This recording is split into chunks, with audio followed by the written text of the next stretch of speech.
मुस्कान और उसका तांत्रिक आशिक साहिल दोनों फिलहाल जेल में हैं और अपने पाप की सजा भुगत रहे हैं।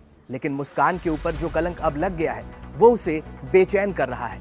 सूत्रों के मुताबिक मुस्कान जेल में रात भर बेचैन रही और नशा न मिलने से साहिल भी परेशान रहा। मुस्कान को महिला बैरक नंबर 12 में रखा गया, जबकि साहिल को पुरुष बैरक नंबर 18 में रखा गया है। मुस्कान ने किसी से बातचीत नहीं की, उसने दिया गया खाना भी नहीं खाया। जेल सूत्रों ने बताया कि मुस्कान रात भर रोती रही। ये कातिल लव कपल मेरठ के चौधरी चरण सिंह जिला कारागार में बंद है। मुस्कान और उसका तांत्रिक आशिक साहिल दोनों फिलहाल जेल में हैं और अपने पाप की सजा भुगत रहे हैं। लेकिन मुस्कान के ऊपर जो कलंक अब लग गया है वो उसे बेचैन कर रहा है। सूत्रों के मुताबिक मुस्कान जेल में रात भर बेचैन रही और नशा न मिलने से साहिल भी परेशान रहा। मुस्कान को महिला बैरक नंबर 12 में रखा गया, जबकि साहिल को पुरुष बैरक नंबर 18 में रखा गया है। मुस्कान ने किसी से बातचीत